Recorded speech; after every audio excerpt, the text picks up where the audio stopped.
Míle fáilte roimhhainte na Saor, le éisteacht leis I chéad Eagrán de Scaip an Scéal, idir nó go phobal ina Saor. Is í aim na hiidir seo na seansa chuirt go phobal in na lug a bheith léamh, I ggéisteacht, agus ag lé trí bhean na Gaeilge. Is dan é seo go scéalta agus go imachtaí áitiúla. Síon ina Saor I limisteir pleanna le teanga il an áireann. Tá plean teanga ina Saor a chur a bhaim ó dhéann na bliana seo caite. Mar chud de aimimena an phlein tá thar ggéar a pobl bríomhar is sppraga le go méid Gaeilge fitte fuite go nádúra I chuileach né de híal nilan. Le chuile saibhras teanga an phobal go háirid a meas go níos óg, le go méid siad go chéad chlún eile go nádúra agus go brodúil. Tá QR cód le fáil an le an printáilte go Scaip an Scéal agus is féidir an cód sin is Ghana agus cópt an phlean teanga a eiceáil. Tá ról an phobal fíorthábhachtach sa broses seo, go nglacamuid le cinenne ólasach, dearfach agus go níomhmuid chun na Gaeilge a chuomhnú agus a raignú mar hanga sevid teaghlaigh agus mar hanga bheo pobal. Bích muid brodúil as ar deanga, labhar í go léithúil agus mar sí, bethe teanga í a labhairt. Má tá aon scéalta nuacht nó ólas ad ar bhaile a riint bí I deangmháil. San Eagrán seo tá ólas generalta, Tá ólas faoin na huaireanta oscailte agus fostanna, imachtaí atá teacht suas faoi chósaí agus faoi eilúint, tá ólas faoi spórt, scoileanna agus scéalta, lóistín agus tíocht taide agus scéimeanna, lá éile bhríide, in sin tá súil siar agus tá blúirí ólas ó WhatsApp, lenach tríide an sin tá sprí go gasúr go chuile is agus doran ar eiste áitiúil ag an deire. Leathanach go dó ólas I generalta, Gardaí sa ggóchaman. Ben na Gardaí sa nefig ar a fisa héanú lá go Feabhra idir a dóéag agus a dó. Má tá aon duna ggéar a leirtlób nó cuine í anna lo is féidir leat gluchachar ar ó rihra ag náid na dhéanú sé a híon a náid a dó. Fáchaiste gon teach solas. Gur míle mágah is at freistal ar an Gardlan a bhí an 8 de bhíanaar. Bhí ihe himúil an agus dólamúid golóir agus fuairmid golóir smuinte nua maidir le Ferbert an sí solas. Ba bhain an buchas a ghlacha le méomh ó dros na Gaeltachta, Scéal, fáilte éan, cóirla chun na Gaillimhe, teach solas Fanada, teach solas Ratlin agus pobl na Saor a bhí láthar freisin. Má tá sim agat a bheith páirteach sa bhóchaiste seo bí a deangmháil le Chloe. Feabhra Inis Oírr chlas, maidir le praisna uastátaithe siab an phobal go mbliain fisa trí. Má tá aon cheist faoin na praisna seo go gluach ar an náid na nui, 7 nui 7 nui, nó gluach ar an náid a 8 7 2 nui a 8 náid a 3 nui, má tá siab ag testáil. Praisna siab an phobal, mas duna fásta as an Ilan tá €5, cuairteoir €7. Duine itá níos an finsean €7. Mas páiste faoi 8 atá gceist níl tada le níc. Páistí an sin ó 8 go dtí 8 mbliana déag tá €3. Má tá chlán nó grúpa sin trúr nó níos smó €2 déag. Price na lastais mas busca ó bháin atá gceist €2, rábhoscan sin €7, tríbhosca nó níos smó sin €5. Agus mas toras le omlan atá testal sin €60. Inis praisna ar bhlósla sa ggóchaman a goil a bhaim an 3 de bhí Feabhra. Diesel glas, euro agus 3 cent. Diesel bán, euro agus 5 cent an lítir agus kerosín an sin ar fáil ar euro agus 5 cent. Feabhra maidir le fóchaiste fuinmh. Tá muid ggéar a fóchaiste fuinmh a hosú suas a ríist. Má tá simad a bheith páirteach bí deangmhail le Chloe. Ba muid a cóibre le cóchaman fuinmh áireann, Bhí chóirsaí fuinmh sna trílan sa Gaeltacht glas agus beimmuid níos láidre ag donna iarratais ar dheontais amachchan seo agus mar sin de. Feabhra maidir le gnó agus torasóireacht, mar ólas tá deis tríd an irisleabhar The Spirit of Ireland chun margaíocht a dhéanana ar do gnó féin. Má tá siamad a sin bí a deangmháil le Linde Hickey, I rifost Linde ag Devlin Media sin devlinmedia.org nó brenna ar an sih idirlín www.thespiritofireland.org. Scéal tá na sáilte éis a gobar ar a géimh tar éis 66 lá. An ára bhí muid ag fána céáid 7 lá sé sin 8 lá ní scipaí I 53. Míle buchas a cóirlachún na Gaillimhe, Electric Skyline, Thomas O'Connell agus Mícheál Seoge as a gúna. Fáilí linmh. Tá fáilí leanaí ag teas le air a thuair sa chear fáistí gách trónúna sa teachtain ón tríochlog trónúna go dtí leir sa 5 trónúna agus chuile de sarn ón dé ar maidin go dtí 2 trónúna go dtí mí Eagrán agus bealtaine. Cur gluachar an nimhre híos mat a símat. Náidir 86, 63, 68 nó 7. Uaireanta oscailte 53. Bei an córchoman dúnte chuile de lún de cédaín agus de sars de dúna, agus bei siad oscailte chuile de mórt, Jardín agus de híine ón 9 go dtí hín agus a ríis an 2 go dtí leir sa cead. Uaireanta oscailte leirlan ina Oírr ag tosnú Feabhra tainú lá fiad Feabhra. Chuile de mórt an 10 go dtí hín agus chuile Jardín an 2 go dtí 5. Tá pospórt aimsir ar fáil mar glantar. Bei 7 nuairach le Eagrán a gceist, sin uairach le chuile lá ó lún go dúnach idir mórta agus dearh over 53. Bei an glantar ag 0, 100 euro sa teachtain a cafa túchail suas ar páirola an chórchoman. Bí dean go le chlói rih 5 de híine a cearú lá fiad Feabhra 53, mat a símat chaile gobar ag na lefras pebliar ina Oírr. Má sib, tá sóróbar junta ag glocht Eagrán na scéimena ag chur cuiar na bórí agus a bailú brúscar timpeall le cládach.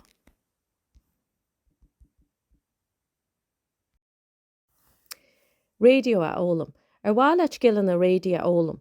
Scillan na agarochta, aglah, creaaltóireacht, technolachta agus eile. Bei carla na fólam ar siúl, mórta, a 2 lá fiad agus a 6 lá fiad, agus ar a chéad agus a 2 lá go mí Eagrán. Tá spásan na teoranta agus cha bhrí sin chur gluachar áine ag 9 2 9 2 3 7 a 1 2. Bei maidin panco go sa leirlan ar de mórt an 10 lá fiad go Feabhra idir 10 agus a 1 ar maidin. Bei rangan na Gaeilge ar siúl go lua ag braid éileh. Is féidir gluach a chur ar an efik ag 9 9 7 5 9 8 le déanam a chur ar a lista fehebh. Bei rangnaí yoga ar siúl le éilú airan, chud deas séimh ar a Jardín a 1 go dtí 2 sa gcuine ceir atá ar chúl a séad a chórchoman. Bei sé seo tosaigh ar a 3 lá fiad go mí Feabhra.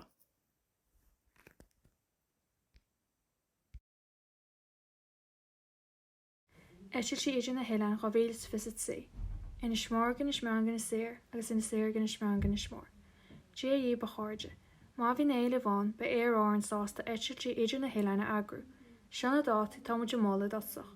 An 10 lá fiad go Feabhra, an 8 lá fiad go mórta, 2 lá fiad go Eagrán, an 6 lá fiad go bealtaine, an 7 lá fiad go mehebh, 2 lá fiad go úl, an 9 lá fiad go lúnasa, 6 lá fiad go meán fóbhar, 4 lá fiad go dearh fóbhar, an 8 lá fiad go saoin agus 4 lá deag go nollaigh. Tá muid géar go mé na gádaí nána bheith ag obair scórcha man idir na Oírr uair sa bhí ar lá céin le banc na Héireann, i bread an aimsead ar nói. Bí dean go le éaráin mat a símat siochan na chur náidithe rih ré. Gléirb ag 9 haon, 2 tí, 9 tí cad, nó info ar airearnislands.ie. An Clósbury. Deir th céin leis an maiilech an airgid ar son na Clósbury. Bháil an buchas a ghlacha go speisialta leis sé bhrón €2,000 gan chiiste, a níte a géar an ain bheith loite go peibli. Bailú €2,000 ar fad, agus ben córchaman in an salamh nú cheannach go Clósbury roimh saora. Club Óga ina Oírr. Bhí Club Ógan ar Jardín in 9 Feabhra go bhílas fisit sí sa hála ón 8 go dtí 10. Bhí €2 le níc ag choláine. Fógur ó GRD faoi chóirsaí éidechas agus eilins. Féachlisteach cuasaí i barbhuiidead agus ibhreacha. Brean sé freisin idir teagascud. Cuasa machnamhachta forbetha pásanta, caird an fulainne agus cothaíoch, cuasa fulainne agus yoga, garchaid an nuachanna, lá se láimhe, pás sábhailte, lá se bí agus láinseachas hasab, caird an scil na CV agus aglah, cuasa úsáid lotna cídí sábhailteacht, alinn sábhailteacht chainsaw, rangan na teoiricid tomanna ar líne, cuasa tosadach nó hain, alinn sábhailteacht dóitsean, alinn de chosan slánaí, trein an defibrillator seachtrach ó eibreach, rangan na alíne. Féidir gléocha chuir den efig mat a síma a gangan na cuasaí thuas. Bei tíl an áir na cóhaibli le chéile mléana ó héamh na cuairtaí éagsúla a bheits ar siúl. Fógur máide leis báirce le aimsire na Astro. A féidir le aon duine tá gúsa sé páirce le aimsire cín siú go bhágann siad an áis gláán ina ní. Le rion seachtain í nuas tá líon Oliver Brewster fácián, cé go Scaip Brewster ag ngata. Inneo tá glynne briste na Astro. Mas a chuid gasú a úsáid, bach muid buíocha chanóla se rinsló. In éon duine géar a chur faoi glas as scearnach mynd árá an. Sport. A cháirde, tan túfa spáint amach ag CLG le náin ó bunaíha in 1996. Tugann an cumann peile pobal agus ógan na CLG le chéile ar bhealach nach dárlach las muide seo. Mar hastanse, níl tauchain chlub cínse núslán. Deoir sin tan club ré cruniú fíorthábhachtach de imróidí, tuismitheoirí, agrachtaí pobal bhunaithe agus gon phobal go generalta, an CLG in Inis Oírr ar de cúgla féad go Feabhra. Bháilín na gnéithe seo hí sa phlé. Róla chlub i measc go phobal, tauchain chlub, is aimimna agus spicanna an chlub. Tá síon anchar chuile rinnes na pobal bhain chó seo. Tá Paul Kilgannon chun an cruniú stúrú agus bei cápais a chuir le chéile bunaithe ar bhar dúirmi. Bei an cápais seo mar bunchloch de tauchaí agus sóda chlub ó macht seo. I brair éileh bei bád fágal Inis Oírr ag cearnaín híneag agus Inis Oírr ag leir sé híneag chun daoine thuirt go Inis Oírr go chruinniú. Film bád thart leir sé tíanúm ceadachlog. Bei ihe social tar siúil nós in Inis Oírr an éis an freisin go éan na gurháil ó freistal. John Changwalin must mí le táisiil idir Eagrán go ihe socialta agus cruniú chuman. Bei bád Iron Island Ferries a bhágal Inis Oírr ag cearnaín híneag agus Inis Oírr ag leir híneag maidin sarin an cúgla fiad go Feabhra le bhfuil go Inis Oírr. Ní bhéon chosta sa gceist de faisnaí bheits a freistal idir gruniú faoi chauchaín chuman. Is bei €10 le níc ag páisnaí nach mé freistal idir gruniú. Bei eisiiltí idir Eagrán an freisin a braid éileh ag Iron Islands. Gléir in Inis Oírr gléir oisin na hhéarna ag 987 282 67 98, Inis Oírr Adrian ó Concannon ag 987 282 67 98, agus Inis Oírr Séirní láthirta ag 987 690 986. Ihe socialta. Bháil a cumann peile i leanáin, chuid a thuairs díobhar fad go gí socialta an chumann in os an Inis Oírr ar a cúgla fiad go Feabhra á bhéad sa visit sí. Tá ticeid €50 le béad tí chóirsa, céalagus ceol le de búgimen, brunan an rádam agus ceiliúr fór na peile á bhéad sa dó á bhéad sa tí. Fair play go chuile rinne tá ghlach páirt in imachtaí ag sa gomórta sléad láimh faoi láir agus le journey, tan tuile an fearhróda lasí. Scéim na bhfuil marí gailge. Má tá sim ag éon chuine scolarí chuinál do chluiste chobnet den scoil bhliain fisit trí agus fisit cair faoi scéim na bhfuil marí gailge a tá muoinithe ag an rion cultúr, aireacht agus gailteachta John Changwal le chluiste chobnet ag 987 22 32 52 9 nó seol riomhfaist chuig bríd stad ní chonacha ag gretb.ie. Nuachtlitir ó chluiste chobnet, tá an áthas airne ógurt go mé an Wild Atlantic Island Run ar siúil ar Inis Oírr an dála lá fiad go bhí bran 2023. Tá chuil ólas ar fáil ar líne ag inisoirrislandrun.ie agus féad leat chlárú an sin ar inisoirrislandrun.ie. Ócáid támaiste blian túil do chluiste chobnet is é Inis Oírr Wild Island Run ócáid támaiste son bailúchan blian túil do chluiste chobnet. Is Ilan í Inis Oírr site amach go chósta chéar na héireann i gcóin na Gaillimhe. Is féidir chlárú ar líne, bei tílinn ar fáil chulaghine atá chláirí rih an lá dearnach go bhíhharta sin an trícha híú lá go bhharta. Bei chip timing a gceist ar an lá, bei sólaistí ar fáil taréis an rása, bei mappaid an chóirsa an Ilan ar fáil freisin, agus bei dúisin an gon ché darag tríú bán agus fear sna rásaí 5 km agus 10 km. Bei costas de €5 ar an rása 10 km bóthir sin rása special sus go dín an lá dearnach go bhíhharta agus bei se ráid €5 taréis an dáta sin. Mar a chéile leis an 5 kilometr de me capgul botún in sin a ríist be an ráta specialta €3 ar fáil sos go dtí an láidearnach go bhí orta. Ag spéis a roiid €2 rééis an dáta sin. Má tá dína ghlachapáirt tá idir 3 bliana agus 6 bliana be costas do €5 orb, agus má tá díine faoi rábblion be costas go €10 orb. Tá tréinál nó club siúl agus rathe a hosú margheall an Wild Atlantic Island Run agus bé se a tosaí an teachtain teachgan an tíú lá fiad go bhí Feabhra an Máirt. Bé luas sifreacht an go grúpaí difriúla, so bé daoine siúl, bé daoine idir an meascan go siúl agus riocht agus bé grúpa eile in sin a riocht. So mata sim ag éanna chlárlan seo bí deanghile aine ag 983 dó an áide dó 3 i hín a dó. Agus an sin tá písta go sean scéal in íochttar an lánach an seo.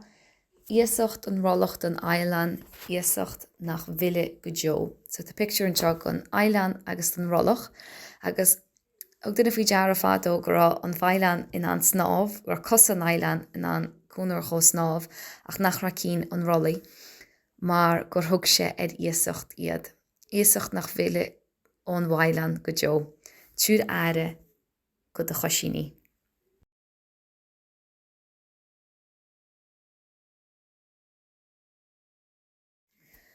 Lóistín agus tíocht, mar ólas tá grúpa WhatsApp de lóistín amháin ina Saor, má cheolann tú text chuig 983 985 i hína sé in 9 má tá lóistín ar fála go sealadach nó go fadthéirmach bí deanghil linn.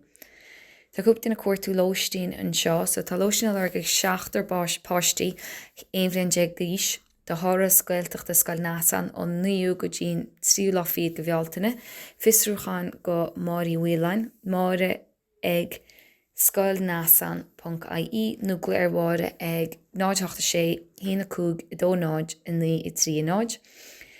Fisrúchan eile, díagait ó chorca, tá mééis mo chláán a smuoinú na riire ar facail suas ar sdéalach ar mála agus blian chun tosaí a cha Ileán lib le dóchas. Tá beirt iníon bheag an saibh sé agus áine chéir bliana, bhhailinn ar sdéala hasú trí gailge i mí meán fóbhar se chugann sin 2023, be áine tasún scail náisiúnta ar an Ileán agus drifuair ranga hín, so sin ó Louise a Hearn agus tá sunraí teangáil a Louise in sin. Tá chlán eile gearchéocht goin na Saor le gailge ólam, tá beirt páistí eice agus bhála cúnaí le chlán ar an Ileán más féidir bí i deangáile Jessica Byrne an sin i ríis tá ibrach agus sunraí teangáile ar fáil 985 7 i hína ní i náid dó. Bí deangáile míal ó háún ag 987 hína dó náid 8 sé i dó hín, má tá lóistín ar fáil go de éile crackan ón 6 lá fiad go bhí bheitheh go dtín 3 lá. Go bhí bheitheh díomh cháirde be eisling an bhéirecha nó dáirzaine ag teach go hina Saor ar láirmír Feabhra, tá si cuairtú teachar cíos ar feadh bliana bí deangáile dara má tá sim ag éon chuine sin áras aine ag gmail.com nó 987 dó i 48 3 7.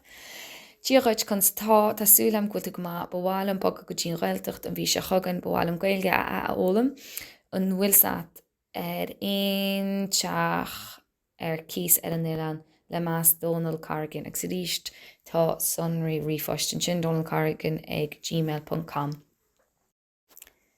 Chomhaile tú faoi seo, so ar an tíbhile an leanach tá Steve Gréasan revenue.ie in se chur síos ar an faoisibh atá fáil ar hiúmra a ligan ar cíos. Is féidir leat siúmra a ligan ar cíos a de haach agus suas le 4,000 a hiú a rinne bliana. Ní mórgan income cóláin ón cíos a bheith níos lú na an teórán díalúnaithe. Ní mhór tréimhse ligan leantach ísta le díalúnaí a bheith an, so díalúnaí rialacha ar le atá gceist in seo. Ní mhór don siúmar sin a bheith in áit cónaí in chálaithe. So tá rá sampatach ar leanach an seo. Sampla bhí hín le seán teach amach ar cíos a naíonn sé mar a áit cónaithe.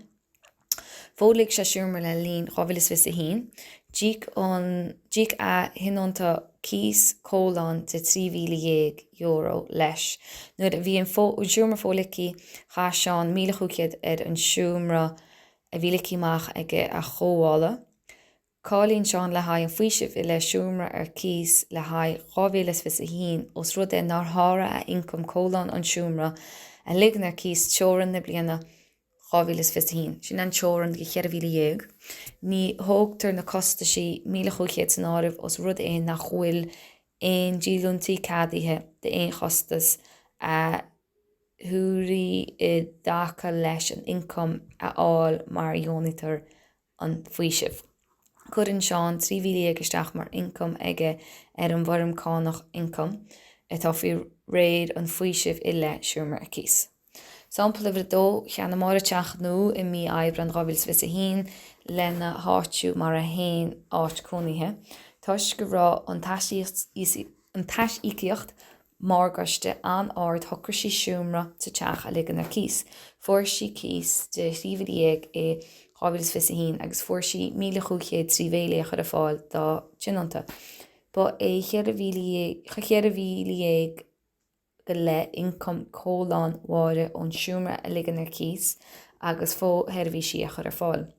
Os rud é go zárainn an tincom teorann na bliana 2021 de 4,000 níl sí a digital an faoisimh i le siúrmar ar cís den bliain sin. Tá sé inchánithe ar an incom iomlán 4,000 lúide aon chostais incheadaithe. Fógra ón rion tíochta rialtas áitiúil agus éireachta. A chóra á dionne ar bhaoin álamh. An bhfuil réadmhaoin fálamh at nó an bhfuil fúnar ceanna cheannach. An roisteat go bhfuil rion scéim na réaltas an chun cabhra leat foireag na fála nó tréci a úmpú ina theach. Cur anam nó a sean bhála. Cibí an bhfuil tú a ggéir a réadmhaoin álamh a cheannach chun é a thiontú ina theach nó réadmhaoin álamh cónaithe nó tráchtala a chóú le haig úsáid chónaithe tá réon takeíochta réaltas an. Tá sé mar phríomh aim ag tíocht de chách, plán tíocht an réaltas go dtí fit tríocha aige thuirt ar olantas as a chéintú go núsáidtar an stoc tíochta tá an hána a airad agus is féidir.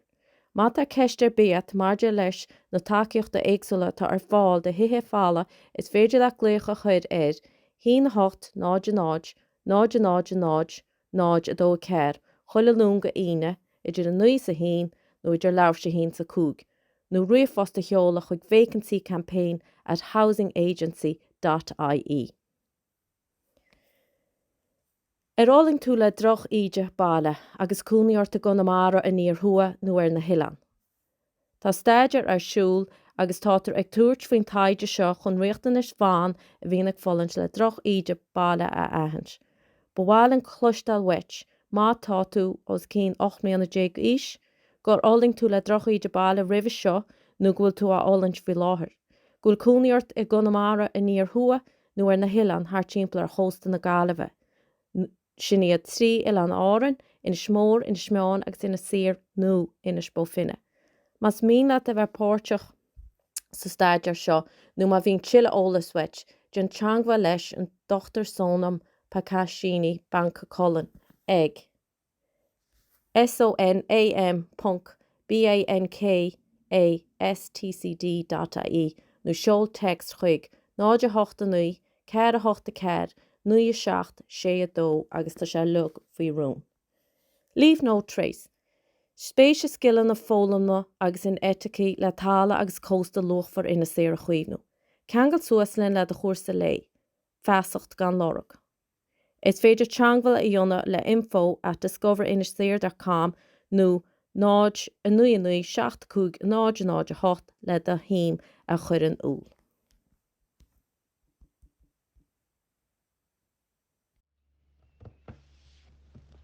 Lá é le bríide, páideachaí naomh bríd.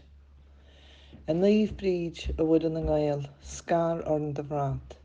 A naomh bríd a chrí na féile, stúr sin ar a mór ceart. A naomh bríd genal grásdúil ar nábhaid casan sin. A naomh bríd a bhean rialta álan ar uair ar más glí aran.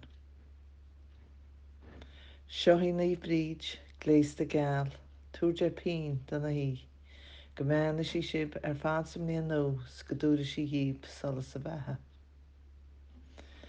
Ní bríd a bhuiid an ngail, scail háan do bhrat, is cunne faoi do chlúdach mé go mé me leat a riocht dé.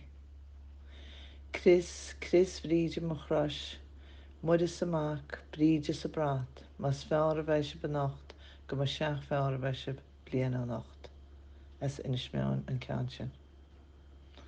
Agus a rás agaí nach bhfuil tradiisiún na mrídeoga in Inis Oírr. Bhí teach le chéile álan ag pobal na Oír ar an nua lá fiad go anar tá cúpa pictiúr an seo le feiceáil ar leanach ifir a híineag. Míle buíochas leis na ceoltóirí na báceir ag scoileáine thocúna ar an lá agus leis an réiteach agus an glanna sus na dhia. Bhí ar mórteoir ar an gomórtas aimne ar Nuachtlitir, Charlie McGrath le Scaip an Scéal le feiceáil an sin a fáil a dhearmhain. Tá pictiúr an go bhhail an chuiste ag ban sása bheits an lá agus glór pictiúr agus na gasúr agus iad a spré ar an tala, gus bhí cúpla gasúr mór in the measc freisin. Más sibh choilghanna a ghlachpáirt sa gomórtas agus ahandas mór go Róisíní Rónal arána an tainnim ein Scéal agus le Níomh Pól agus Martin O'Donnell arána Inis Oírr beo. Fuair aimneacha iontach ar fad isteach iontach ar fad agus tá siad ar fad anseo am ar fóstair i maific agus míle fáilte go choilghanna chuisteach na lagadtí sib. Ar leanach ifir dóíag tá blúdaoine ólas ó WhatsApp seod ólas a chuamach idir an táimseo agus an Nuachtlitir dearnach de éan na nachhfuil ar WhatsApp tá rins Scéal le feiceáil an sin, fearplé go choilghanna bhí bainteach leis an glór Lady Gregory ar RT le dearnas, bhí Inis Oírr freisin amnaithe ar an ngearlista dus ráidhláilte is álas siad, cuasaí agsúla bhí ihe cruise an, bhí ihe cardaíocht an, tá fógrann sin freisin ó las damara, a cháirde mar chuid an phróisis, tarann seach bháil leis an rion deis a thuirt ilaní ahrean a dhéanana ar an gunnar rathe agus moltaí dhéanana maidir leis an gunnar nó. Scap mé an ceistú ribhnolik ach tá deis ana ríist bhuair mí nó breise a chuiristeach ribh de híine an deag Feabhra ag hína chlog mas féidir leabhar del. Bhí crunne ham de híine se caite leis an rion agus bé mé bola leis an rion agus le honna Inis Oírr agus Inis Mór ríist chun lé a dhéanana faoi headmhí si bháis lastas chuig Ilan áireann. Tá siad ag ggéar an chunar nó a chur amach ar hainskins rib mí úl hábhil fis trí, má daon ceist agaí faoin ábhar seo as féidir leat lom agus bé mé an tuair mí a riint leis an rion, seo an nas den cheisnáir más mín le cóp crua bis na fáilte gró chuman. If anyone needs an English survey freisin bigí deangáil le clói níháile. Tá cuairdach focail ar fáil ar leanach 3 ach rinne me potún. Tá focail amháin foci macham, dúir sib cónacham. Tá má dionaín tú amach cin focail atá i dhéara inis go mé. So má tú ná na focail sin ar fad a chuirtú agus an sin inseacham cin ceán a rinne me dearmad air. Tá focail álanna seo focail an ar an tearach, glór focail as an Oírr, solas, gilecht, dóchas, gobnit, siúlaidí, Valentín, féidín, so glitar féidín ar bhrunta na speag, saoire cíní, bín se sin go hálainn agus buí le feiceáil ar na bóirí, nóníní, uirecha, slánlas nó na saidúí, mín éon chluifií ag na saidúí bhíoch muid a bóla na chleicne gus na saidúí ag smuideog, neadú, smólach, fánlog, cuach, cladach, ráirta, tá ráirta an faoi láir leis an ghealach nó, carlach tá sí fás ar na clocha, spáid, trosca, tá sé nám trosca go lua agus an charéis ar an doras, síalta, agus siod focail nógamsa a bhí sé ag dad, scláhaire nuair a bhíonn tú ag cur fátaí agus bhíonn tú gearan na súla agus na fátaí, féidir na súla eáil an sin, an písa go náta nach chuiréon súlair, chahas tú weit nó thuras tú gon tasal nó gon bhaoch, glítar scláhaire ar sin, agus tá focail eile acu ar an mála híar nach féile an cuoinú faoi láthair. Tá cóga umire agus casarháin.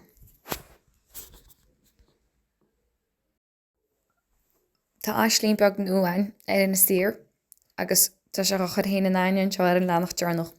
Bailó dhéirí, star na roiim mar héin agus even le a bheith spaisteach timpplan Ilan. So, bhfuil ag éan agaí cáil mé an teachtain seo. Brenn ar a map a híos agus bhfuil tú ná dún amach cáil staran. So bhfuil se i dráteach, bhfuil se bhardras, bhfuil se gan na faochaní, nó bhfuil se burt na ciile. Agus má tá éon cheisteagaí beidir chur ceist ar bháim, nó ar dad, nó ar bhámó, nó dadó, nó ar de chóirsan le cóna mar bhfuil agaí. Agus an sin seoldacha freigrich ag OPT ag ina sir.caí nó ag 983 dó 92 37 hína dó rih an tíú mórta le animachar sa háta le málín fédaoine gailge ina stír. Tá tú sin seo freisin, céirt me héin, caihan tú weit é an nuair is smú hastín seo weit. So ríist bhí cuoinú agus curcúpla ceiste réanana tá timppolart agus mata na freigraí agaí, chur am chróiad. Is má an scéalaí an timesir mar dear an seannachil, agus freisin fáilte muid rih éon aiseolalas ag info@discoverinasir.com nó 9 nó ag an ólas hall mar lua mar rih seo. Tásúla go bháin sib sás as ar géad Eagrán go Scaip an Scéal mí Feabhra 2023. Míle maithagaí chulaghine a thugcúna a chur le chéile an teolalas ar fad agus go mór an drám rinne an tafad. Go dín chéad Eagrán eile. Dúrada.